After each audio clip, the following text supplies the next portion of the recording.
You want to go watch Cenk terrorize Chris Coons? Yes. All right. This is pretty funny. So I think this first clip, Chris Coons, I'm assuming, is here in the spin room for Joe Biden, I'm assuming, right? Yeah. Bringing his unmistakable swagger and inspiring leadership to help Joe Biden. Joe Biden has more vigor and virility and dynamism when his eye is popping than this guy has had his entire life. I wish that woman who was a witch beat him.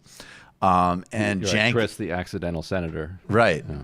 And Cenk is going to confront him on Joe Biden's bankruptcy bill. And if you recall, a couple weeks ago, Chris Coons basically said, and I'm going to paraphrase, that he'd love if we could have a diverse democracy, but might not work out too well. Yeah, well, we've tried it. We've tried it, and look at the results. Yeah. Bill came up tonight. Is Joe Biden responsible for students not being able to discharge their debts and the giant amount of debt that they now have because of that bankruptcy bill? No.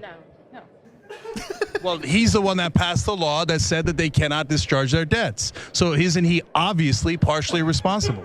He made significant adjustments to that bill to make sure that it would be better for working people, for women, for children. So no, that is not the case. But students cannot discharge their debts. Isn't that true? And isn't that part of the bill? But back to So you didn't like that question. Senator Coons, recently you said that diversity might cause discord in a panel. Do you want to answer that? Give me a second. That was a dramatic misreading and misrepresentation, both of what I actually said and my core values and what I meant. All right. And you still attend the prayer breakfast, even though they send people to argue against gay rights all across the world. Are you comfortable with that? It's an easy question. Are you comfortable with that? That's a lie. That is Thank you, Senator. Right. I was going to say. Thanks for watching The Young Turks. I don't know that it's easy. Oh, man. Cenk, I love how much Cenk loves that. All right. What do you think? So Joe Biden's argument is going to be that he was actually trying to moderate the bankruptcy reform bill. Okay. He was known at the time as the senator from MBNA, to the point where he even, in 1999, I found a quote from him in the Washington Post saying, "I'm not the senator from MBNA." You're the senator from MBNA if you're denying that. And the Washington Post asked you if you were. The Washington Post asked you if you were. You are. So from the mid-'90s until 2005, he was the lead champion of the bankruptcy reform bill. Delaware was the one pushing this because Delaware had set up a corporate structure that invited companies to set up shop there so that they could have no regulations and no taxes and basically prey on the rest of the country for basically Delaware getting $30 a year for their registration status. It's a ridiculous deal. Delaware is still an awful place. Like Delaware, every resident of Delaware should be getting a $200,000 a year UBI. For the amount of carnage that they've unleashed on the rest of the country.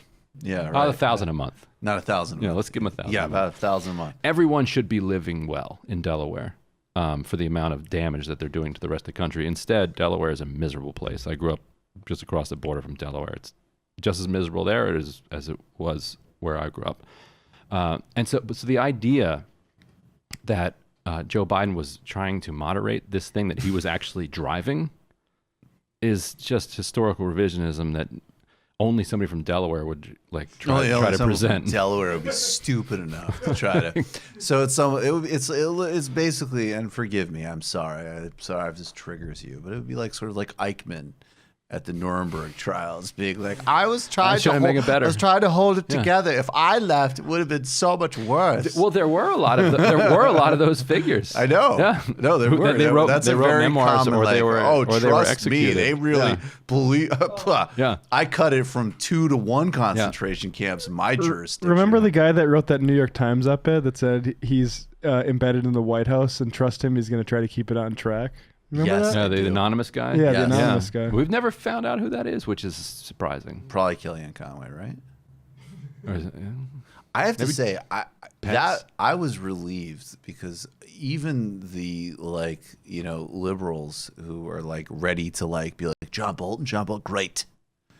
Even they didn't buy that one.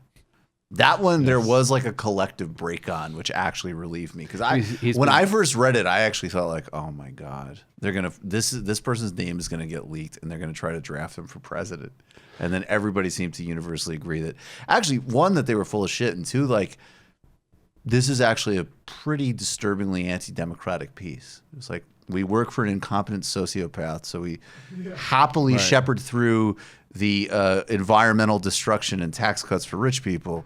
But besides that, we're actually basically ignoring him and hiding his papers. So I would like, I would like some credit for that. We're good here. I would like some credit. We got this. You just watched a Michael Brooks show video. Subscribe to get them all. Why wouldn't you?